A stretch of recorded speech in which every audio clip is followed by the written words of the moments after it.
Hello, आज आपण acute myocardial infarction बद्दल शिकणार आहोत. डॉक्टर किरण वाकडे यांच्या गायडन्स अंडर मी गौरव देशमुख आपल्याला मायोकार्डियल इन्फार्क्शन बद्दल सांगणार आहोत. तर आपण सुरू करूयात. मायोकार्डियल इन्फार्क्शनची डेफिनेशन आपल्याला असे सांगते की मायोकार्डियल इन्फार्क्शन म्हणजे टिश्यूचं नेक्रोसिस होतं. नेक्रोसिस म्हणजे टिश्यू मरत असतं. तर मायोकार्डियल इन्फार्क्शन मध्ये हार्टचा टिश्यू, मायोकार्डियमचा टिश्यू हा मरत असतो. तो कशामुळं?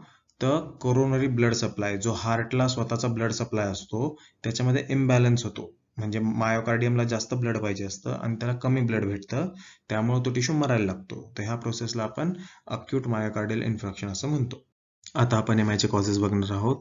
तर सगळ्यात महत्त्वाचा आणि पहिला कॉज म्हणजे अथेरोस्क्लेरोसिस. हा मोस्ट कॉमन कॉज आहे. अथेरोस्क्लेरोसिसमध्ये बेसिकली आपले ज्या आर्टरीज असतात, त्या आर्टरीजच्या लुमेनमध्ये म्हणजे आर्टरीजचा जो डायमीटर आहे तो कमी होतो. तो कशामुळे कमी होतो? तर प्लाक्स तयार होतात त्याच्यात. म्हणजे प्लाक्स तयार होत आहेत हळूहळू. ते वयस्कर लोकांमध्ये आपल्याला दिसायला येतात. तर मग त्यांच्यात ते प्लाक्स जेव्हा तयार होतात, तर ते आपला लुमेन जो आहे, ब्लड सप्लाय जो हार्टकडे जातोय तो कमी करून टाकतात. म्हणजे ब्लड इझिली फ्लोच होऊ शकत नाही.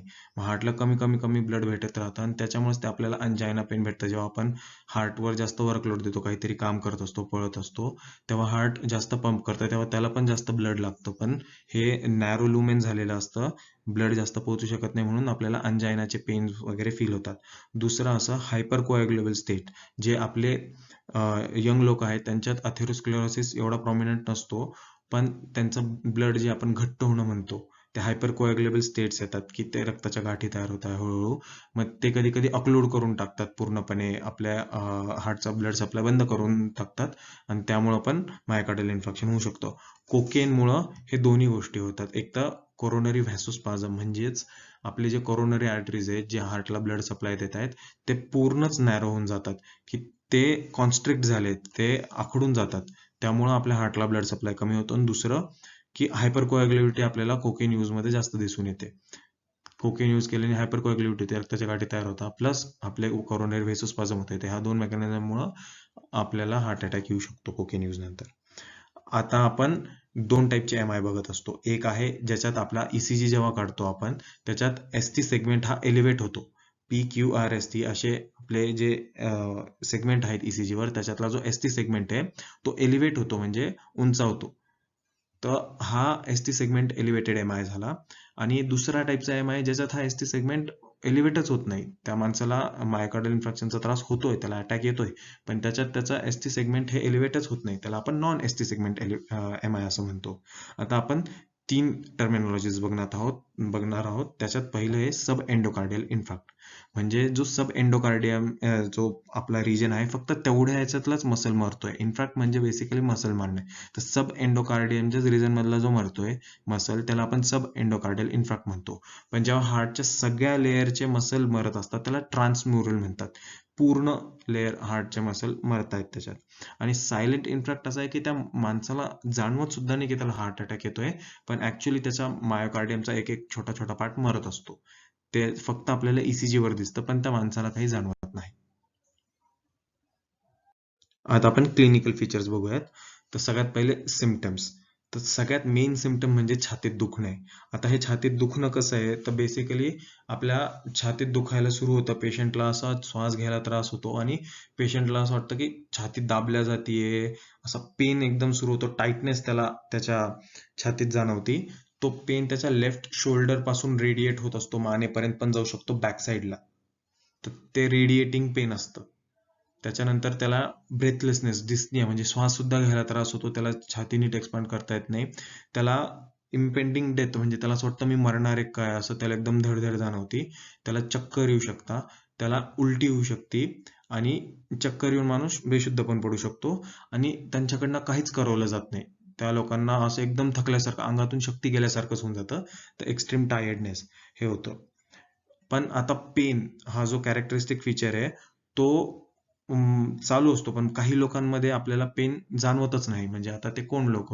शक्यतो ज्यांना डायबिटीज झालेला असतो, आणि अजून काही लोक असतात की ज्यांचं वय जास्त आहे, 75च्या वर ज्यांचं वय असेल, किंवा त्यांना पहिले पण येऊन गेलेलं आहे किंवा पहिले स्ट्रोक येऊन गेलेला आहे, अशा लोकांना पेन जाणवत नाही बऱ्याच वेळा.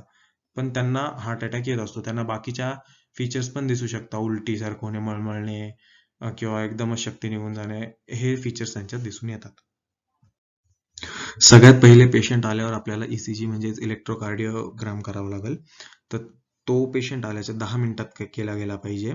ECG हे आपले डायग्नोसिस कन्फर्म करायला मदत करतं. ECG वरनं आपल्याला कळतं की हार्टच्या कोणत्या भागात ऍक्च्युली MI होतोय, हे आपण ECG वरनंही सांगू शकतो. तर अँट्रोसेप्टल, अँटेरोलॅटरल, स्ट्रिक्ट अँटेरियर, इन्फेरियर आणि पोस्टेरियर वॉल इन्फेक्शन हे आपल्याला सांगता येईल की कोणत्या एरियामध्ये इन्फेक्शन होतंय ECG ला पाहून. तर ECG वर काय काय चेंजेस दिसू शकतात आपल्याला. आता ST सेगमेंट एलिव्हेशन हे कॉमनली दिसतं आपल्याला. पॅथॉलॉजिक क्यू वेव्स दिसतात. VR आणि V1 लीड सोडलं तर पॅथॉलॉजिक क्यू वेव्स आपल्याला दिसले तर MI आहे आपण असं सांगू शकतो. ST सेगमेंटचं डिप्रेशन दिसतं. V1 आणि V1 ते V4 ह्या लीड्समध्ये V1, V2, V3 आणि V4 ह्या लीड्समध्ये आपल्याला ST सेगमेंटचं डिप्रेशन दिसतं. मग हे काय सांगतं आपल्याला की हा ST सेगमेंट एलिव्हेटेड MI आहे पण पोस्टेरियर वॉलचा. म्हणजे V1 टू V4 हे इन्व्हर्टेड लीड्स झाले. याच्यात म्हणजे आपल्याला ST सेगमेंटचं डिप्रेशन दिसतंय बेसिकली. पण मग याचा असा अर्थ होतो की हा ST सेगमेंट एलिव्हेटेड MI आहे पोस्टेरियर वॉलचा. त्यानंतर आपण प्लाझ्मा एन्झाईम्स बघणार. प्लाझ्मा एन्झाईम्सच आपले कार्डियक इंजुरी मार्कर्स असतात. तर ते कोणते आहेत? ते 4 एन्झाईम्स आहेत. एक क्रिएटिनिन कायनेस, दुसरा कार्डियक ट्रोपोनिन I आणि कार्डियक ट्रोपोनिन T, त्यानंतर लॅक्टेट डिहायड्रोजिनेज आणि मायोग्लोबिन. हे एन्झाईम्स जेव्हा हार्टला इंजुरी होतीये, इंजुरी म्हणजेच आपलं मायोकार्डियल इन्फेक्शन होतंय, नेक्रोसिस होतंय, टिश्यू मरतोय, त्याला इंजुरी झाली आहे, तर मग वेगवेगळे एन्झाईम्स आपल्या ब्लडमध्ये आपण पाहू शकतो. तर त्यातले हे 4 एन्झाईम्स आहे. आपण त्यांचा राईज आणि फॉल बघणार आहोत आता. सगळ्यात पहिले मायोग्लोबिन हा एन्झाईम बघणार आपण. हा प्लाझ्मा आपल्याला हार्ट अटॅक आल्याच्या, अक्यूट मायोकार्डियल इन्फार्क्शन झाल्याच्या 2 ते 3 तासानंतरच आपल्याला ब्लडमध्ये दिसतो किंवा प्लाझ्मामध्ये दिसतो. त्याचं सगळ्यात जास्त हायेस्ट कॉन्सन्ट्रेशन हार्ट अटॅकच्या 6 ते 12 तासात आपल्याला दिसतं आणि तो परत नॉर्मल लेवलला येतो 1 ते 2 दिवसात. तसंच मग कार्डियक ट्रोपोनिन I आणि कार्डियक ट्रोपोनिन T हे 3 ते 8 तासानंतर आपल्याला ब्लडमध्ये दिसतात. ते पीक त्यांचं कॉन्सन्ट्रेशन 12 ते 24 तासांमध्ये जातं आणि ते 7 ते 10 दिवसात नॉर्मल लेवलला येतात. क्रिएटिनिन कायनेज MB, CKMB असं पण म्हणतो आपण याला. तर हे 2 ते 6 तासात एलिव्हेट होतात हार्ट अटॅकच्या. त्याच्यानंतर ते 12 ते 24 तासात पीक कॉन्सन्ट्रेशनला जातात आणि त्या नॉर्मल लेवलला येतात 2 ते 3 तासात. आणि शेवटचा महत्वाचा एन्झाईम लॅक्टेट डिहायड्रोजिनेज हे 1 ते 2 दिवसानंतर हार्ट अटॅकच्या 1 ते 2 दिवसानंतर आपल्या प्लाझ्मामध्ये येतात आणि त्याला असा एक पीक नसतो, पूर्ण स्लोप असतो. मी पुढच्या स्लाइडमध्ये तुम्हाला दाखवतो. एक स्लोप असतो आणि ते नॉर्मल लेवलला येतात 7 ते 14 दिवसानंतर. तर आता आपण डिस्कस केलेले एन्झाईम्स चा आपण ग्राफ बघणार आहोत. तर हा सगळ्यात पहिला ग्राफ CKMB चा बघणार आपण. CK म्हणजे क्रिएटिनिन कायनेज. हा पहा असा राईज होतो, त्याचा पीक येतो, नंतर तो फॉल होतो. तर त्याचा राईज होतोय, तो स्टार्ट होतोय 2 ते 6 तासात आपल्याला तो दिसायला लागतो. त्याचा इथं राईज होतोय त्याचा म्हणजे पीक व्हॅल्यूला पोहोचतोय तो 12 ते 24 तासाच्या दरम्यान. तर हा त्याच्या पीक व्हॅल्यूला पोहोचला आणि नंतर मग त्याचा फॉल सुरू होतो. मग आपण याच्यावरनं सांगू शकतो की समजा आता आपण घेतलाय आणि आपल्याला त्याचा पीक दिसलाय, तर मग याचा असा अर्थ आहे की ह्या माणसाला शक्यतो 6 ते 12 तास अगोदर हार्ट अटॅक येऊन गेलेला आहे. तर हे आपण असं एन्झाईम्स वरनं ठरवू शकतो. त्याच्यानंतर आपण हा LDH पाहतोय. हा LDH असा राईज होतोय आणि त्याला प्रॉपर पीक नाहीये, असा स्लोप आहे मोठा. त्याला स्लोप आहे आणि हा LDH एन्झाईम आणि मग नंतर तो नॉर्मलायझेशनला जातो. त्यामुळे त्याचा पीक नाहीये. त्याच्यानंतर आपण हा कार्डियक ट्रोपोनिन्स पाहिले होते. तर कार्डियक ट्रोपोनिन I आणि कार्डियक ट्रोपोनिन T हे दोन्ही एन्झाईम एकत्र राईज होत आहे. त्यांचा पण राईज CKMB सारखाच पीक व्हॅल्यूला येतो इथं 12 ते 24 तासाच्या दरम्यान आणि ते 7 ते 10 दिवसांमध्ये परत नॉर्मल लेवलला येतात. तर आपण असंच हे कार्डियक बायोमार्कर्स पाहिले. हे खूप महत्वाचे आहे डायग्नोसिससाठी MIच्या. आता आपण बाकी काय इन्व्हेस्टिगेशन्स करणार आहे, तर ल्युकोसायटोसिस करतो. ल्युकोसायटोसिस आपण करतो कारण की पहिल्या दिवशी, ज्या दिवशी हार्ट अटॅक आलाय त्याच्या पहिल्याच दिवशी आपल्याला ल्युकोसायटोसिस दिसू शकतं, जे पीकला असतं. त्याच्यानंतर ESR म्हणजे इरिथ्रोसाइट सेडिमेंटेशन रेट हे पण आपण करत असतो. C रिॲक्टिव्ह प्रोटीन हे पण टेस्ट आपण करत असतो.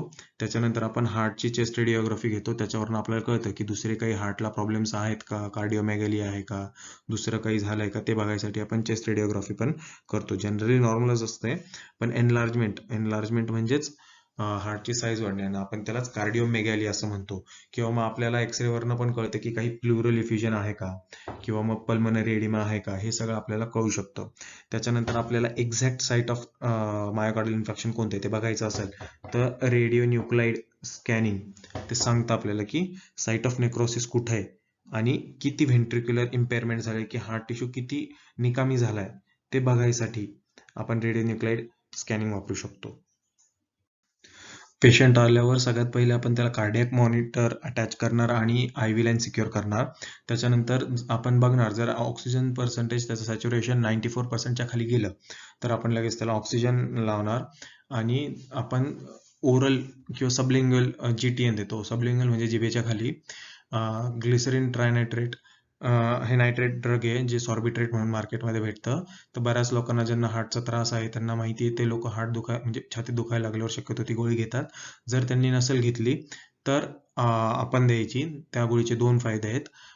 ग्लिसरीन ट्रायनाइट किंवा GTN नायट्रेट्समुळे आपला जे हार्टचे ब्लड वेसल्स आहेत ते डायलेट होतात म्हणजे मोठे होतात, त्यामुळे ब्लड सप्लाय हार्टकडे वाढतो आणि दुसरं की ते पेन रिलीव्ह करायला मदत करतं. पण एवढं करून सुद्धा जर पेशंटला त्रासच होत असेल तर आपण मॉर्फिन देऊ शकतो 3 to 5 मिलीग्राम.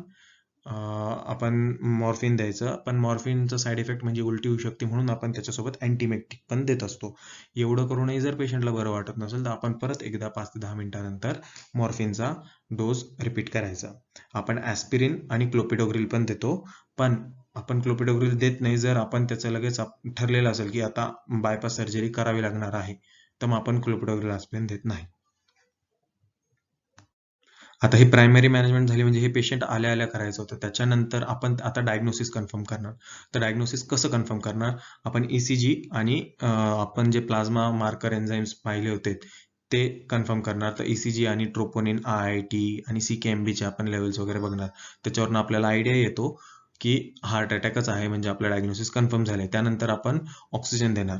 तर ऑक्सिजन का द्यायचं? तर बेसिकली ब्लड सप्लाय हार्टला कमी झालाय म्हणजे हार्टला ऑक्सिजन कमी भेटतंय.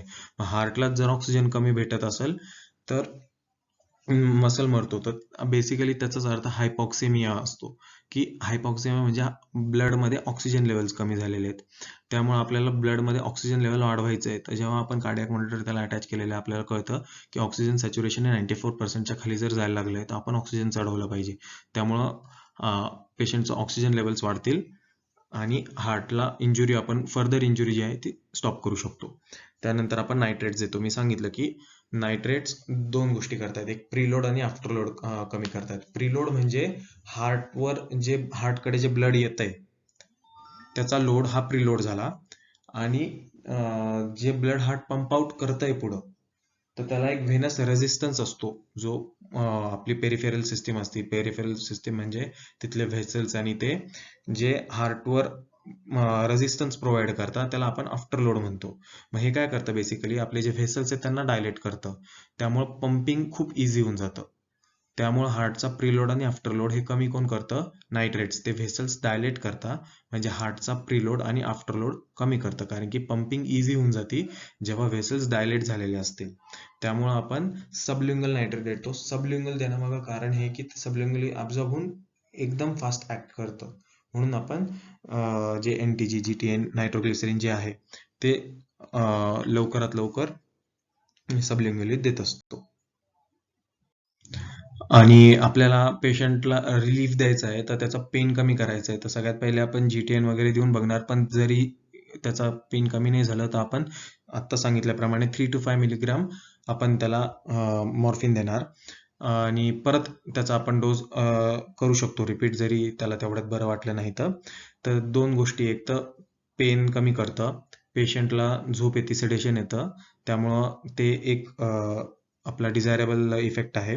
आणि दुसरे ते मायोकार्डियल ऑक्सिजन डिमांड कमी करतं. म्हणजे जेव्हा पेशंट रेस्टिंग स्टेटमध्ये जातोय तर हार्टला खूप जास्त काम नाही करावं लागत. त्यामुळे हार्टला जास्त काम करावं लागत नाही, त्यामुळे त्याची ऑक्सिजनची जी डिमांड आहे ती पण कमी होती.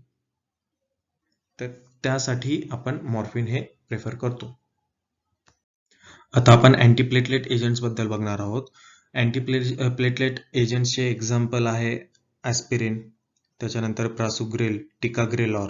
तर हे सगळे एजंट आणि क्लोपिडोग्रिल हे जे सगळे एजंट्स आहेत हे आपण MIच्या पेशंटला देतो.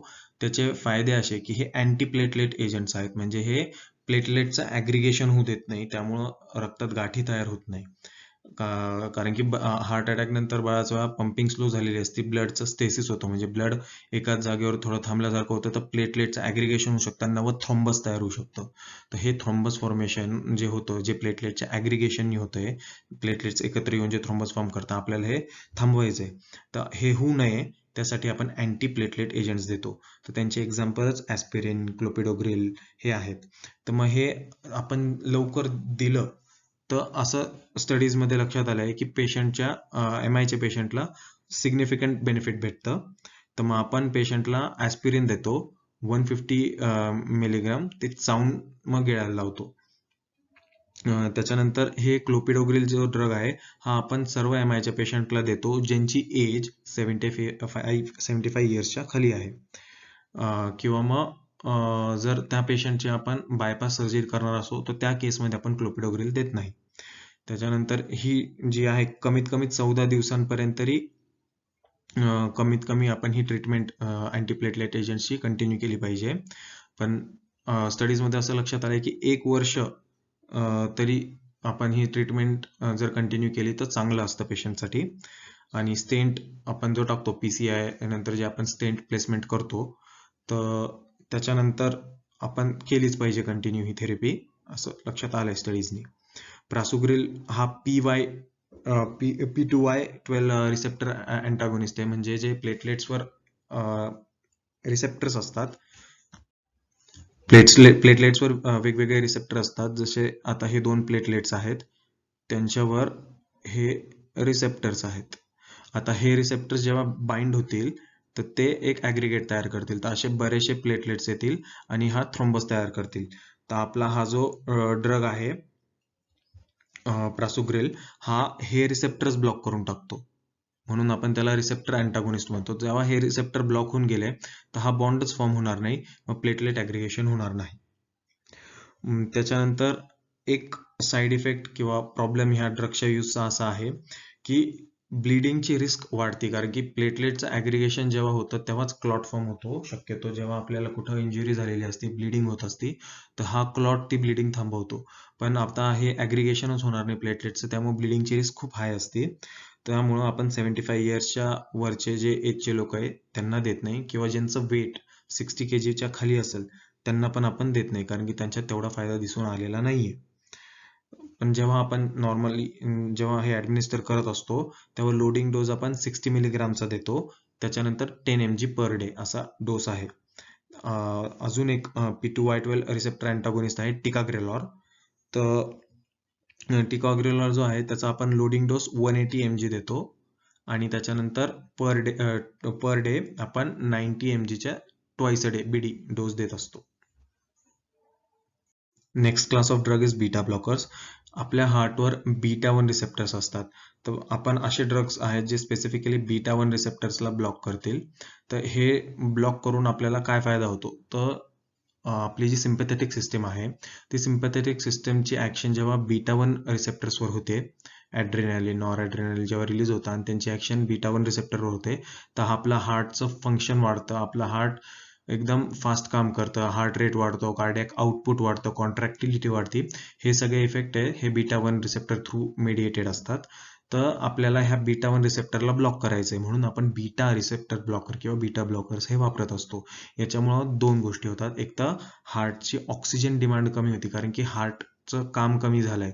ते रिसेप्टर ब्लॉक केल्यामुळे हार्ट स्लो काम करतं, त्याचा हार्ट रेट कमी होतो, ते इझी आणि थोडं कमी पंप करतं. त्यामुळं हार्टची जी ऑक्सिजन डिमांड आहे ती कमी होती आणि त्यामुळे पेशंटला रिलीफ भेटतो. तर आपण टॅकिकार्डिया म्हणजे खूप हार्ट रेट वाढलेला असतो, तर तो पण कमी करायला हे मदत करतं बीटा ब्लॉकर्स. तर मग हे ऑक्सिजन डिमांड कमी करताय आणि टॅकिकार्डिया वगैरे पण कमी करताय. कॅटेकोलामाइन्स म्हणजेच बेसिकली आपले सिम्पॅथेटिक सिस्टीमचे हॉर्मोन्स आहेत, ॲड्रेनालिन नॉरॲड्रेनालिन एफिनेफ्रिन तेच जे आहे तर त्यांची ऍक्शन कमी करायसाठी आपण बीटा ब्लॉकर्स वापरतो. पण बीटा ब्लॉकर्स यूज करायला पण काही कॉन्ट्राइंडिकेशन्स दिलेले आहेत. ब्रॅडिकार्डिया म्हणजे हार्ट रेट जेव्हा 60 बीट्स पर मिनिटच्या खाली जातो त्याला आपण ब्रॅडिकार्डिया असं म्हणतो. तर ह्या लोकांमध्ये आपण कधीच बीटा ब्लॉकर्स देत नाही, कारण की पेशंट हायपरटेन्शन मध्ये जाऊ शकतो. त्याच्यानंतर सिस्टोलिक ब्लड प्रेशर सुद्धा 100 mg HG म्हणजे आपला 100 BP नॉर्मल आपला 120/80 म्हणतो, तर सिस्टोलिक वाला जो 100 आहे च्या खाली जर गेला 100च्या खाली जर गेला तर आपण त्या लोकांना बीटा ब्लॉकर देत नाही. बाकी अजून कॉन्ट्राइंडिकेशन्स आहे कंजेस्टिव्ह हार्ट फेलियर, कारण की कंजेस्टिव्ह हार्ट फेलियर मध्ये ऑलरेडी हार्ट हे फंक्शन करू शकत नाही जास्त आणि आपण त्याच्यात अजून त्याचं फंक्शन कमी केलं तर अजून फेलियरचे चान्सेस जास्त आहेत. एव्ही कंडक्शन डिफेक्ट्स म्हणजे ऑलरेडी एट्रिओव्हेंट्रिक्युलर जे कंडक्शन आहे ते इम्पीड झालंय किंवा ब्लॉक झालेलं आहे पहिल्यापासूनच, त्याच्यात आपण बीटा ब्लॉकर दिलं तर ते ट्रान्समिशनचा स्पीड पण कमी करतं, तर त्यामुळं पण अजून ब्रॅडिकार्डिया होऊ शकतो. त्यामुळं आपण त्यांना पण बीटा ब्लॉकर देत नाही. आणि severe obstructive lung diseases, severe obstructive lung disease मध्ये काय होतं की आपला बीटा ब्लॉकरचं एक अजून काम आहे, ते ब्रॉन्कोस्पॉझम्स वगैरे करू शकतात, तर मग माणसाला ब्रीदिंगला पण प्रॉब्लेम येऊ शकतो. तर ज्या लोकांना COPD किंवा हे लंग डिसीजेस आहेत ऑब्स्ट्रक्टिव्ह लंग डिसीजेस त्यांच्यात पण आपण बीटा ब्लॉकर अवॉइड करतो. तर मग आपण जेव्हा आता कोणते देऊ शकतो आपण बीटा ब्लॉकर, शक्यतो यूज कोणते करतो, तर मेटोप्रोलॉल आणि एस्मोलॉल हे बीटा ब्लॉकर्स आपण जनरली यूज करत असतो. हे आपण पेशंटला ओरली किंवा इंट्राव्हेनसली ॲज पर नीड देत असतो. जर पेशंट अनकॉन्शियस असेल तर आपण IV देतो इमर्जन्सी वगैरे मध्ये, पण जर पेशंट नॉर्मल असेल तर आपण त्यांना ओरली पण देऊ शकतो. पुढचा क्लास ड्रग्सचा कॅल्शियम चॅनल ब्लॉकर्स.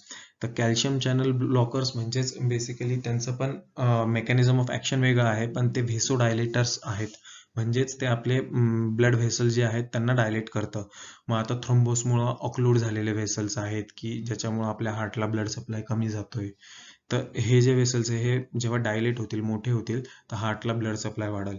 तर यांचा तो बेनिफिशियल इफेक्ट जरी असला तरी आपण हे युजली रेकमेंड करत नाही मॅनेजमेंटला, कारण की आपण बीटा ब्लॉकर्स जास्त रिलायबल आहेत आणि जेव्हा बीटा ब्लॉकर्स कॉन्ट्राइंडिकेटेड असतात तेव्हाच आपण कॅल्शियम चॅनल ब्लॉकर्सकडे AMIच्या ट्रीटमेंटसाठी जातो. तर व्हेरापामिल आणि डिल्टियाझेम हे commonly used calcium channel blocker आहेत. ते ज्या पेशंट्सला बीटा ब्लॉकर इनइफेक्टिव्ह किंवा कॉन्ट्राइंडिकेटेड आहेत, मी आत्ताच कॉन्ट्राइंडिकेटेड कोणकोणत्या केसेस आहे आता आपण मागच्या स्लाइडमध्ये पाहिलं, तर त्या केसेसमध्ये आपण कॅल्शियम चॅनल ब्लॉकर्स वापरू शकतो. अजून एक कंडिशन असते एट्रियल फिब्रिलेशन किंवा एट्रियल फ्लटर. तर एट्रियमचं जे कॉन्ट्रॅक्शन आहे किंवा जे रेट आहे एट्रियमचा कॉन्ट्रॅक्ट व्हायचा, जो हार्टबीटचं बेसिकली आपला 60 बीट्स पर मिनिट आपण जे म्हणतो, 72 बीट्स पर मिनिट जे आपण म्हणतो, तो कम्प्लीट हार्टचा रेट असतो. पण जो फक्त एट्रिया आहे त्याचं फ्लटरिंग होतं किंवा फिब्रिलेशन होतं, म्हणजे ते खूप जास्त स्पीडनी कॉन्ट्रॅक्ट आणि रिलॅक्स होतं. तर त्याच्यामुळं अरिथमिया होऊ शकतो, म्हणजेच पुढे व्हेंट्रिकल पण त्या स्पीडनी बीट्स तयार करायला, आणि मग त्याच्यामुळं म्हणजे माणूस मरू पण शकतो. तर आपल्याला हे थांबवायचं असतं, तर त्यासाठी कॅल्शियम चॅनल ब्लॉकर्सचा चांगला इफेक्ट पडतो, म्हणून दिल्टियाझेम आणि व्हेरापामिल प्रेफर्ड आहेत ह्या कंडिशन्समध्ये. पण त्या पर्सनला पण परत CHF म्हणजेच कंजेस्टिव्ह हार्ट फेलियर नसायला हवा किंवा एट्रिओव्हेंट्रिक्युलर ब्लॉक पण नसायला हवा, कारण की एट्रियम पासून व्हेंट्रिकल पर्यंत जे इम्पल्सेस जात आहे आपण ते ह्या ड्रग्सनी ब्लॉक करत असतो. पण जर त्या पेशंटला ऑलरेडी ब्लॉक असेल पहिल्यापासून आणि त्याच्यात आपण कॅल्शियम चॅनल ब्लॉकर दिला तर पेशंटचं हार्ट स्टॉप पण होऊ शकतं. आता आपण अँजिओटेन्सिन कन्व्हर्टिंग एन्झाईम इनिबिटर्स म्हणजेच ACE इनिबिटर्स यांच्याबद्दल बघणार आहोत. त्या अगोदर रेनिन अँजिओटेन्सिन सिस्टीम ही एक कंपन्सेटरी मेकॅनिझम आहे की जेव्हा आपला हार्ट फेल होत असेल तेव्हा आपली ही सिस्टीम जी आहे ती ऍक्टिव्हेट होऊन जाते. तर रेनिन अँजिओटेन्सिन सिस्टीम मध्ये अँजिओटेन्सिन 1 चा कन्व्हर्जन होतं अँजिओटेन्सिन 2 मध्ये आणि त्याचंच पुढं आपल्याला अल्डोस्टिरॉन भेटतं. आणि अँजिओटेन्सिन 2 हा जो ऍक्टिव्ह फॉर्म आहे तो व्हेसोकन्स्ट्रिक्शन करतो, म्हणजे नॅरोईंग करतो, त्याच्यामुळे आपला BP वाढतो आणि हार्ट रेट वाढत असतो. तर अल्डोस्टिरॉनचा पण हार्टवर आहे ना एक थोडा डिग्रेडिंग इफेक्ट असतो, तर आपल्याला हे थांबवायचं असतं. त्यासाठी अँजिओटेन्सिन कन्व्हर्टिंग एन्झाईम इनिबिटर आपण हे ड्रग यूज करतो. तर हे ड्रग बेसिकली अँजिओटेन्सिन 1 चं कन्व्हर्जन अँजिओटेन्सिन 2 मध्ये थांबवतो. म्हणजे अँजिओटेन्सिन 1 हा इनॅक्टिव्ह फॉर्म आहे बेसिकली, तर मग आपण अँजिओटेन्सिन 1 वरच त्याचं कन्व्हर्जन थांबवून देतो की तो अँजिओटेन्सिन 2 प्रोड्यूसच होणार नाही, अल्डोस्टेरॉन तयारच होणार नाही. त्यामुळे हार्टवर आहे ना रिमॉडेलिंग जी होती की हार्टचं हळूहळू हायपरट्रॉफी वगैरे जे होत असतं अल्डोस्टेरॉनमुळं ते काहीच होत नाही. तर त्यासाठी सगळ्यात चांगला त्यांचा जो इफेक्ट आहे तो आहे रिड्यूस मायोकार्डियल रिमॉडेलिंग. अल्डोस्टेरॉनचे इफेक्ट्स वगैरे जे आहे अँजिओटेन्सिनचे आहे त्याच्यामुळे हार्ट हळूहळू डायलेट होत असतं, त्याची हायपरट्रॉफी पण होत असती. तर हे जे कार्डिओमायोपॅथीज आहे हे कमी होतात. तर ते हार्टचं जे रिमॉडेलिंग असतं की जे चुकीच्या साईडला त्याचे रिमॉडेलिंग होते ती थांबवतं आणि काही केसेसमध्ये ते रिव्हर्स पण करतं. तर हे angiotensin enzyme converting inhibitors angiotensin converting enzyme inhibitor जे आहे ACE इनिबिटर्स त्यांचा हा इफेक्ट आहे. तर हे आपण आणि ते व्हेसोडायलेशन पण करतं. बेसिकली अँजिओटेन्सिन 1 जो आहे तो व्हेसोडायलेशन करतो म्हणजे व्हेसल्स मोठे करतो.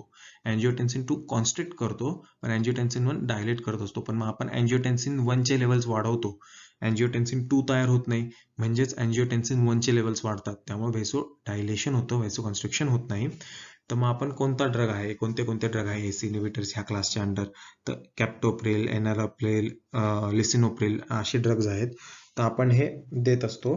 तर शॉर्ट ऍक्टिंग ACE इनिबिटर आपण शॉर्ट यूज साठी देतो. MI झाला की लगेच शॉर्ट ऍक्टिंग ACE इनिबिटर दिला पाहिजे. तर कॅप्टोप्रिल हा देतो आपण 12.5 mg.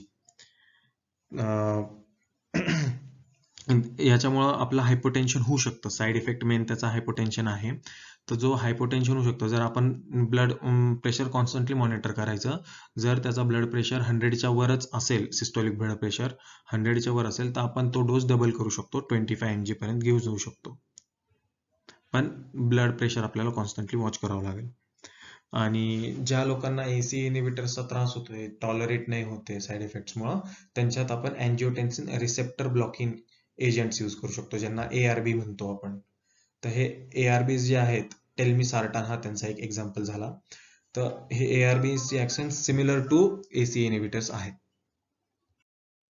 आपल्या ब्लड मधले कोलेस्ट्रॉल लेवल्स जेव्हा हाय असतात त्याच्यामुळेच हळूहळू ॲथरोमॅटस प्लाक्स वगैरे तयार होत असतात. तर आपल्याला हे लेवल्स एकदम कमी करायसाठी, कोलेस्ट्रॉलचे लेवल्स कमी करायसाठी आपण स्टॅटिन्स हे ड्रग्ज वापरतो, ह्या क्लासचे ड्रग्ज वापरत असतो.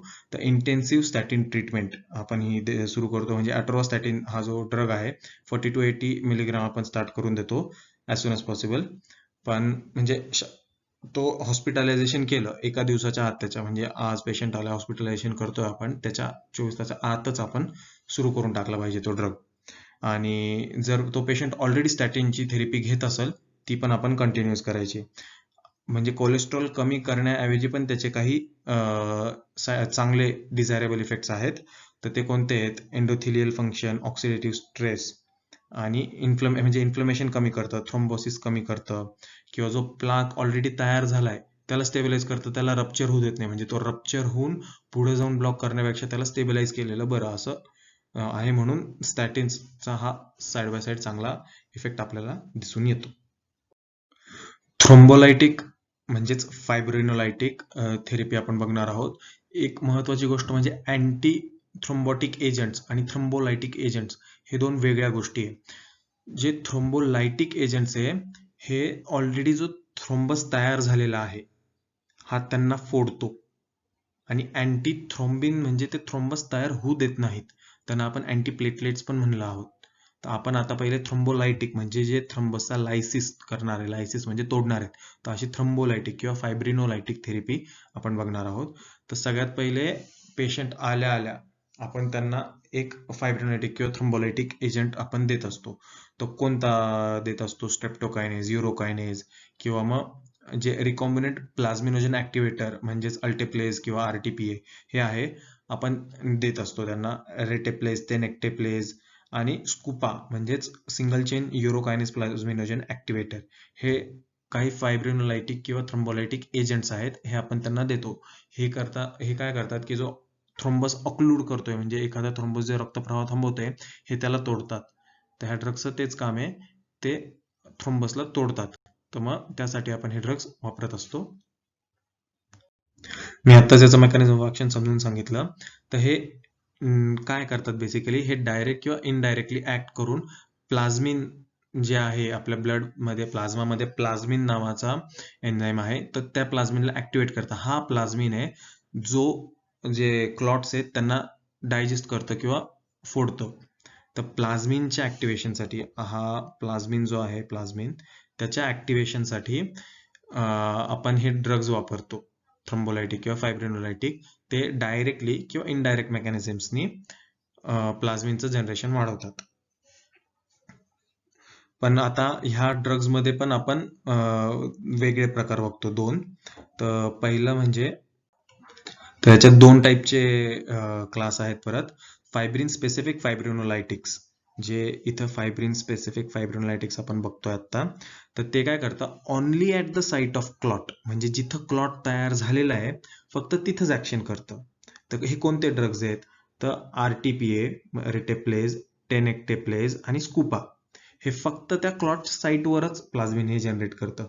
पण काही ड्रग्ज असे आहेत की ते बाकीच्या म्हणजे कम्प्लीट सिस्टमिक सर्क्युलेशन, म्हणजे आपल्या पूर्ण बॉडीमध्ये सिस्टमिक सर्क्युलेशन मध्येच प्लाझ्मिन जनरेट करतं. त्यामुळं एक सिस्टमिक लायटिक स्टेट असं त्यांनी म्हणलंय. सिस्टमिक लायटिक स्टेट म्हणजे पूर्ण सिस्टीम मध्ये कुठंच क्लॉट फॉर्म नाही होऊ देणार अशी ते तयार करतात. त्यामुळं काय होतं की रिडक्शन इन ब्लड विस्कोसिटी, म्हणजे ब्लड जरा पातळ होतं, आणि अँटी कोएग्युलंट इफेक्ट म्हणजेच आणि अँटीप्लेटलेट इफेक्ट म्हणजे थ्रोम्बोस तयार न होणं, जे आपली मेन मेकॅनिझम ऑफ ऍक्शन आहे ते याच्यामुळे होतं. त्याच्यानंतर जे फायब्रिन स्पेसिफिक फायब्रिनोलायटिक्स जे फक्त क्लॉटच्या ठिकाणी ऍक्ट करतात, तर त्यांचे जास्त चांगले इफेक्ट्स आहेत कम्पेअर्ड टू नॉन, म्हणजे जे कम्प्लीट सिस्टमिक लेवलवर जे ऍक्ट करतात त्यांच्यापेक्षा फायब्रिन स्पेसिफिक जे आहेत त्यांची जास्त इफेक्टिव्हिटी आहे किंवा ते पेशंटसाठी जास्त चांगले आहेत. तर STK म्हणजेच स्ट्रेप्टोकायनेस जे आहे, तर त्याच्यामुळे एक जास्त फायदा काय आहे की त्याच्या वापराने lower incidence of intracranial haemorrhage दिसून आलेला आहे. पण ओव्हरऑल जी मोर्टॅलिटी आहे ती सगळ्यात कमी फायब्रिन स्पेसिफिक फायब्रिनोलायटिक एजंट्सनीच आहे, म्हणजेच रिटेप्लेस, टेनेक्टेप्लेस किंवा स्कूपा. पण आपण ही थेरपी शक्यतो ज्यांना नॉन ST एलिव्हेटेड MI असतो किंवा अनस्टेबल अंजाना असतो त्या लोकांमध्ये थ्रोम्बोलायटिक थेरपी आपण जास्त वापरत नाही, कारण की मेन कॉज तिथं रप्चर ऑफ थ्रोम्बस नसतो. आणि काही अशा कंडिशन्स आहेत जिथं आपण थ्रोम्बोलायसिस नाही करत किंवा त्याच्यामुळे प्रॉब्लेम होऊ शकतात. तो कोणते, की फक्त ST सेगमेंटचं डिप्रेशन झालेलं आहे. तर मी आता फर्स्ट स्लाइडमध्ये पण तुम्हाला सांगितलं होतं की V1 to V4 मध्ये ST डिप्रेशन दिसलं तर आपल्याला म्हणजे कळतं की तो ST एलिव्हेटेड MI आहे पोस्टिरियर वॉलचा. फक्त ही केस एक सोडली तर बाकी ST सेगमेंट डिप्रेशन जर कुठं दुसरीकडे दिसलं तर आपण तिथं थ्रोम्बोलायसिस करत नाही. ही थेरपी 1 दिवसानंतर देऊन जास्त उपयोग नाहीये, म्हणजे 24 आवर्सच्या अंडरच दिली गेली पाहिजे. तर ती थेरपी 1 दिवसानंतर देऊन तेवढा उपयोग होत नाही. मग आता आपण हे देतो कसं, तसं जो स्ट्रेप्टोकायनेस हा आपला ड्रग आहे तो आपण 1.5 मिलियन युनिट्स इंट्राव्हेनसली देतो 1 तासाच्या पिरियडमध्ये.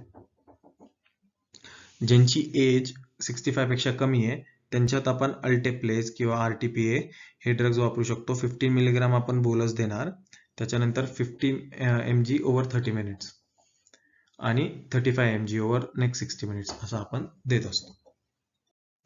आपली थेरपी काम करतीये हे कसं कळतं, तर त्याच्यासाठी काही सायन्स आहे की sudden relief of chest pain, पेशंटचं अचानक पेन थांबून जातं. त्याच्यानंतर जे ST सेगमेंट एलिव्हेशन आहे, आपण ECG हे कॉन्स्टंटली काढत असतो सारखे सारखे, तर पहिले जे ST एलिव्हेशन होतं त्याच्यात 50% डिक्रीज दिसतो, म्हणजे ST सेगमेंटचं जेवढं एलिव्हेशन होतं ते थोडं खाली आलेलं असतं.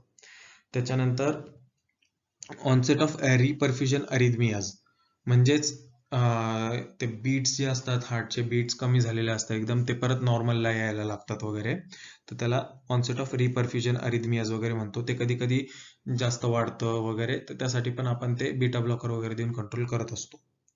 त्याच्यानंतर अर्ली पिकिंग ऑफ CKMB म्हणजेच क्रिएटिनिन कायनेज एन्झाईम जो आहे त्याचा CK म्हणजे क्रिएटिनिन कायनेज, MB हा त्याचा व्हेरियंट आहे.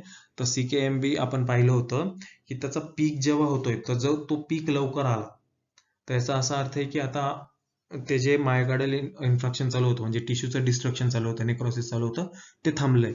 तर अर्ली पिकिंग ऑफ CKMB, त्याच्यानंतर चेस्ट पेन सडनली थांबणं आणि ST सेगमेंटचं जे एलिव्हेशन आहे पहिले त्याच्यापेक्षा 50% जेव्हा कमी होतंय, तर याचा असा अर्थ आहे की रिपरफ्युजन होतंय म्हणजे हार्टला ब्लड सप्लाय परत बरोबर व्हायला लागलेला आहे.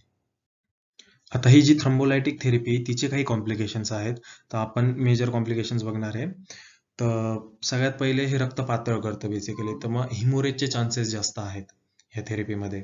त्याच्यानंतर हिमोरेज कुठून होतं जनरली, तर जेनायटो युरिनरी सिस्टम आहे जिथं आपले ओपनिंग्ज आहेत, तर तिथून शक्यतो हिमोरेजचे चान्सेस जास्त आहेत. इंट्राक्रेनियल हिमोरेज पण होऊ शकतं, ब्लड प्रेशर वाढतं आणि रक्तपातळ झालेलं असतं, तर मग एखादी आर्टरी ब्रेनमध्ये फुटून आपल्याला इंट्राक्रेनियल हिमोरेज पण होऊ शकतं. आणि जे स्ट्रेप्टोकायनेज वगैरे आपले जे ड्रग्ज आहेत, तर काही ड्रग्जला ॲलर्जिक रिॲक्शन असू शकते. आणि हायपोटेन्शन पण होऊ शकतं जर आपण स्ट्रेप्टोकायनेज एकदम रॅपिडली इन्फ्यूज केलं तर. आता ही जी थ्रोम्बोलायटिक थेरपी आहे त्याचे कॉन्ट्राइंडिकेशन्स काय? सगळ्यात पहिले ॲक्टिव्ह ब्लिडिंग, म्हणजे त्या माणसाला ऑलरेडी कोणती ब्लिडिंग असेल, इसोफेजियल व्हरायसिस असतील किंवा पायल्स असतील, तर ॲक्टिव्ह ब्लिडिंग कंडिशन्स असतील, तर आपण त्या कंडिशनमध्ये आपण थ्रोम्बोलायटिक थेरपी देत नाही. किंवा मग एकदम अनकंट्रोल्ड हायपरटेन्शन असेल एखाद्याचं, त्या केसमध्ये पण आपण थ्रोम्बोलायटिक थेरपी देत नाही, कारण की त्यामुळं इंट्राक्रेनियल हेमरेजेस किंवा बाकी हेमरेजेस होऊ शकतात. किंवा मग त्याला एखादी हिस्ट्री असेल हेमरेजिक स्ट्रोकची, किंवा त्याला एखादा इंट्राक्रेनियल अॅन्युरिझम. अॅन्युरिझम म्हणजे बेसिकली आपली जे इंट्राक्रेनियल व्हेसल आहे त्याचं डायलिटेशन झालेलं असेल, तर जेव्हा त्याचं डायलिटेशन होतं ते अॅन्युरिझम होतं आणि तो अॅन्युरिझम झालेला जो पार्ट असतो तो रप्चरसाठी व्हल्नरेबल असतो. तर ब्लड प्रेशर वाढेल, आपण ही ट्रीटमेंट दिल्यानंतर ब्लड प्रेशर वाढू शकतं आणि त्यामुळं तिथं रप्चर होऊ शकतं. त्यामुळं आपण त्या केसेसमध्ये पण ही देत नाही थ्रोम्बोलायटिक थेरपी. किंवा इंट्राक्रॅनियल निओप्लाझम असेल, त्या केसमध्ये पण आपण देत नाही. आपण कोणतीही सर्जरी करणार असेल, इंट्राक्रॅनियल म्हणा, स्पायनल म्हणा, मागच्या 3 महिन्यात जर झाली असेल एखादी सर्जरी, तर इंट्राक्रॅनियल किंवा स्पायनल, तर आपण त्या लोकांना पण देत नाही, कारण की ते कम्प्लिटली हील नसेल झालेलं आणि त्यामुळं तिकडं रप्चर होऊ शकतो परत. त्यामुळं आपण देत नाही. किंवा कोणताही ट्रॉमा झालेला असेल क्रेनियल किंवा स्पायनल लास्ट 3 मंथ्समध्ये जो पूर्णपणे हील नसेल झालेला, त्या सिच्युएशन्समध्ये पण आपण देत नाही. कारण की कंप्लीट हिलिंग झाली नसेल तर तिथं प्रेशर वाढून रप्चर होऊ शकतं, हिमरेज होऊ शकतो. त्याच्यानंतर मागं सांगितल्याप्रमाणे हायपरटेन्शन असू शकतं, किंवा मग एखादा सिग्निफिकंट ट्रॉमा म्हणजे खूपच ॲक्सिडेंट झालेला असेल किंवा मार बसलेला असेल, तर तिथून पण रप्चर, हेमरेज, इंटरनल ब्लिडिंग काही होण्याचे चान्सेस असतात, जे लास्ट 6 वीक्समध्ये झालेलं असेल तर. त्याच्यानंतर स्ट्रेप्टोकायनेज पहिले कधी आपण देऊन पाहिलं आणि त्याच्यात त्याला ॲलर्जिक रिॲक्शन दिसली आहे, तर त्या व्यक्तीला परत आपण स्ट्रेप्टोकायनेज नाही देणार, कॉन्ट्राइंडिकेटेड आहे. कोणतीही मेजर सर्जरी झालेली असेल मागच्या 6 आठवड्यांमध्ये, त्या केसमध्ये पण GI ब्लीड, मग GI ब्लीडमध्ये आपण इसोफेजियल व्हरायसिस म्हणजे रक्ताच्या उलट्या वगैरे जे होतात इसोफेजियसमधनं, तर GI ब्लीड किंवा मग पाईल्स असेल किंवा गॅस्ट्रिक ब्लीड्स असतील, तर ह्या केस सिच्युएशन्समध्ये आपण देत नाही. त्याच्यामुळे हेमरेजचे चान्सेस जास्त वाढतात आणि प्रेग्नन्सीमध्ये पण ही थेरपी कॉन्ट्राइंडिकेटेड आहे. आता आपण अँटी थ्रोम्बिन थेरपी पाहणार आहोत. आता आतापर्यंत आपण जी पाहत होतो ती थ्रोम्बोलायटिक होती. जे तयार झालेले थ्रोम्बस आहे, फक्त त्यांना लाईज करायचे कॅपेबिलिटी त्या ड्रगची आहे. पण आपल्याला पुढं पण ते तयार नाही होऊ द्यायचे थ्रोम्बस. तर त्यासाठी अँटी थ्रोम्बिन हा एन्झाईम हे थ्रोम्बस फॉर्म करायला मदत करतो. तर आपल्याला हे बेसिकली इनिबिट करायचा असतो. तर जनरली आपण जी स्ट्रेप्टोकायनेस थेरपी देत असतो त्याची कंप्लिशन म्हणजे त्याचं कंप्लिशन व्हायच्या अगोदरच आपण हिपॅरिन हे देत असतो. हिपॅरिन हा बेसिकली अँटीथ्रोम्बिन एजंट आहे. तर अनफ्रॅक्शनेटेड हिपॅरिन आहे. त्याचा आपण बोलस डोस देतो एकदम 60 इंटरनॅशनल युनिट पर kg. म्हणजे जर 60 kgचा माणूस असेल तर त्याला 3600 आपण युनिट्स हे देणार. पण एक महत्त्वाची गोष्ट अशी की हे 4000 युनिट्स आपण मॅक्सिमम डोस झाला. बोलस डोसमध्ये आपण फक्त जास्तीत जास्त 4000 युनिट्स देऊ शकतो. म्हणजे 60 kgचा असेल तर त्याला 3600 इंटरनॅशनल युनिट्स आपण देणार. त्याच्यानंतर इनिशियल इन्फ्युजन जे आहे त्याचं आपण 12 इंटरनॅशनल युनिट्स पर kg पर आवर देणार आणि हे पण मॅक्सिमम 1000 युनिट्स पर आवरला एक्सिड नाही केलं गेलं पाहिजे. पण अनफ्रॅक्शनेटेड हिपॅरिनपेक्षा लो मॉलिक्युलर वेट हिपॅरिन्स जे आहेत ते प्रेफर्ड आहेत, कारण की त्यांच्यात जेव्हा आपण ते थ्रोम्बोलायटिक्स एजंट जे आपण आता पाहिले स्ट्रेप्टोकायनेज वगैरे त्यांच्यासोबत जेव्हा वापरतो तेव्हा हायर रिपरफ्युजन रेट म्हणजे आणि लोअर रिअक्लुजन रेट असा स्टडीजमध्ये दिसून आलंय की हायर रिपरफ्युजन रेट आहे, म्हणजे हार्टला लवकरात लवकर ते ब्लड सप्लाय वाढवता, प्लस रिअक्लुजन म्हणजे परत अक्लूड होत देत नाही. हे स्टडीजनी लक्षात आलंय की हा रेट जास्त यांच्यात आहे, लो मॉलिक्युलर वेट हेपॅरिनच्या युजने. त्याच्यानंतर अजूनही ड्रग्ज आहेत जे आता डायरेक्ट थ्रॉम्बिन इनिबिटर्स आहेत. कोणते दोन आहेत तर पहिला आहे एक हिरुडिन, सॉरी एक आहे हिरुडिन,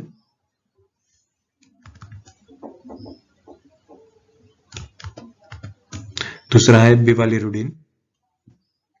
त्याच्यानंतर GP2B3A इनिबिटर्स म्हणजे हे जे प्लेटलेट्सवर रिसेप्टर्स आहेत GP2B3A, तर ह्या रिसेप्टर्सला ते इनिबिट करतं, त्यामुळे प्लेटलेट ॲग्रिगेशन होत नाही आणि अँटीथ्रोम्बिन थेरपी तशी काम करते. तर त्याचे दोन एक्झाम्पल्स आपण बघतोय, ॲप्सिक्सिमॅब आणि टायरोफिबॅन. तर लो मॉलिक्युलर वेट हेपॅरिन, अनफ्रॅक्शनेटेड हेपॅरिन. त्याच्यानंतर अजून एक ड्रग आहे जो डायरेक्ट थ्रोम्बिन इनिबिटर आहे, फोंडापॅरेनॉक्स. पण जर PCI आपण प्लॅन केलं असेल परक्युटेनस कोरोनरी इंटरव्हेन्शन, तर फक्त एकटा फोंडापॅरेनॉक्स नाही दिला गेला पाहिजे. मग आता प्रोफायलॅक्टिक अँटीकोॲग्युलंट म्हणून आपण काय वापरतो, तर लो डोज हेपॅरिन वापरतो आपण प्रोफायलॅक्टिक डोजसाठी, 5000 युनिट्स ट्वाइस अ डे सबक्युटेनियसली. तर याच्यामुळे काय होतं, deep Venus thrombosis. Deep Venus thrombosis हे कुठं होतं, आपल्या जे काफ असतात पायाच्या पोटऱ्या त्याच्या डीप जे व्हेनस सिस्टम असती तिथं खूप वेळ पेशंट बेड रिडन वगैरे असेल तर तिथलं ब्लड जे आहे ना ते खूप वेळ तिथंच राहतं, म्हणजे तिथं पंपिंग हळू झालेली असते आणि जे आपलं काफचं मसल्स असतात पोटऱ्यांचे मसल्स, ते जेव्हा कॉन्ट्रॅक्ट करतात शक्यतो तेव्हा पंपिंगला हेल्प होती, ते ब्लड वर पाठवलं जातं. पण जेव्हा माणूस खूप वेळ रेस्ट वगैरे मध्ये असतो किंवा पाय हलवत नसतो तर त्या ब्लड तिथं जास्त वेळ तिथल्या तिथं फिरत असतं, तर त्याला स्टेसिस होतो. तर त्या स्टेसिसमध्ये थ्रोम्बिन ऍक्ट करतं आणि थ्रोम्बस तयार करतं, त्या रक्ताच्या छोट्या छोट्या गाठी तयार व्हायला सुरू करतं. तर हे जे डीप व्हेनस थ्रोम्बोसिस आहे हेच पुढं थ्रोम्बोस ट्रॅव्हल करून पल्मनरी आर्टरीज वगैरे मध्ये जाऊन पल्मनरी एम्बोलिझम तयार करू शकतं. तर हे जे प्रोफायलॅक्टिक अँटीकोॲग्युलंट्स आहेत हे प्रिव्हेंट करतात डीप व्हेनस थ्रोम्बोसिस आणि पल्मनरी एम्बोलिझम. PCI म्हणजे परक्युटेनियस कोरोनरी इंटरव्हेन्शन्स. तर त्याच्यात सगळ्यात आपण बेसिकली ऐकलेलंच असतं अँजिओप्लास्टी. तर परक्युटेनियस ट्रान्सल्युमिनल कोरोनरी अँजिओप्लास्टी PTCA असं नाव आहे त्याचं. त्याच्यात आपण स्टेंट प्लेस करतो. तर स्टेंट प्लेस करतो कोरोनरी आर्टरीमध्ये. स्टेंट म्हणजे ते एक सिलेंड्रिकल डिव्हाइस जे आपल्या आर्टरीजला नॅरो नाही होऊ देत परत किंवा कॉन्ट्रॅक्ट नाही होऊ देत, त्याला एक लुमेन मेंटेन करतात, डायमीटर मेंटेन करतात ते, त्यामुळं ब्लड सप्लाय हार्टला कंटिन्यू राहतो. तर त्याच्यातही दोन प्रकार आहेत, एक आहे मेटॅलिक, दुसरा आहे ड्रग इल्युटिंग. तर ड्रग इल्युटिंग म्हणजे जे ड्रग रिलीज करत राहतं. तर त्याचे दोन एक्झाम्पल्स आहेत आपल्याकडे, एक सायरोलिमस आणि दुसरं पॅक्लिटॅक्सेल. तर हे ड्रग्ज काय करतात की इंटिमल हायपरप्लेजिया कमी करतात. बेसिकली इंटिमल हायपरप्लेजिया म्हणजे काय, तर इंटिमा लेअर असतो आर्टरीजचा सगळ्यात आतला लेअर आहे ट्युनिका इंटिमा. तर तो इंटिमा लेअर जो आहे सगळ्यात आतला लेअर, तर जेव्हा तुम्ही एखादं स्टेंट प्लेस करता तर तिथं हायपरप्लेजिया होते रिॲक्शन होऊन, तर ते थांबवायसाठी काम करतात हे ड्रग्ज. ड्रग इल्युटिंग जे स्टेंट्स आहेत ते ड्रग रिलीज करत जातात आणि त्यामुळं काय होतं, हा जो इंटिमल हायपरप्लेजिया आहे तो इनिबिट होऊन जातो, त्यामुळे जे ऑक्लुजन होत होतं ते पण होणार नाही. त्याच्यानंतर आपण जेव्हा PCI करतोय तर मॅन्युअल ऍस्पिरेशन थ्रोम्बोक्टमी करतो. म्हणजे काय की आपण स्टेंट टाकणार आहे, त्याच्या अगोदर ऑलरेडी जो थ्रोम्बस ऑक्लूड करतोय त्याला मॅन्युअली काढणार आणि मग स्टेंट प्लेस करणार. आता PCI जे आहे अँजिओप्लास्टी, आपण ती फक्त अँजिओप्लास्टी करू शकतो किंवा कॉम्बिनेशन विथ थ्रोम्बोलायटिक थेरपी. म्हणजे जेव्हा आपण थ्रोम्बोलायसिस करतोय, बेसिकली आपण स्ट्रेप्टोकायनस दिलाय, ते थ्रोम्बस तुटून जायला पाहिजे, डिझॉल्व्ह झालं पाहिजे, पण ते होत नाहीये. तर अशा वेळी रेस्क्यू PCI करतो आपण. म्हणजे बेसिकली आपण कोरोनरी आर्टरीमधनं तो थ्रोम्बस काढून घेतो मॅन्युअली. आता प्रायमरी पीसीआय जो आहे तो कधी केला गेला पाहिजे किंवा त्याचे इंडिकेशन्स काय आहे? तर cardiogenic shock, acute severe heart failure हे आहेत बेसिकली त्याचे इंडिकेशन्स. आणि जेव्हा थ्रोम्बोलायटिक थेरपीला कॉन्ट्राइंडिकेशन्स आहेत, जसं आपण एवढे सगळे कॉन्ट्राइंडिकेशन्स पाहिले होते, प्रेग्नन्सी, त्याच्यानंतर 3 महिन्यात कोणत्या मागच्या मेजर सर्जरीज झालेल्या असतील किंवा मेजर स्पायनल क्रेनियल इंजुरीज झालेल्या असतील, तर त्या सिच्युएशन्समध्ये आपण प्रायमरी पीसीआय प्रेफर करतो, कारण की थ्रोम्बोलायटिक थेरपी तिथं कॉन्ट्राइंडिकेटेड असते. तर आपण त्याच्यासोबत हे ग्लायकोप्रोटीन किंवा GP2B3A इनिबिटर्स, त्याचे 2 एक्झाम्पल आपण पाहिले होते, ॲब्सिक्सिमॅब आणि टायरोफिबान, हे आपण त्याच्या कॉम्बिनेशनमध्ये वापरत असतो.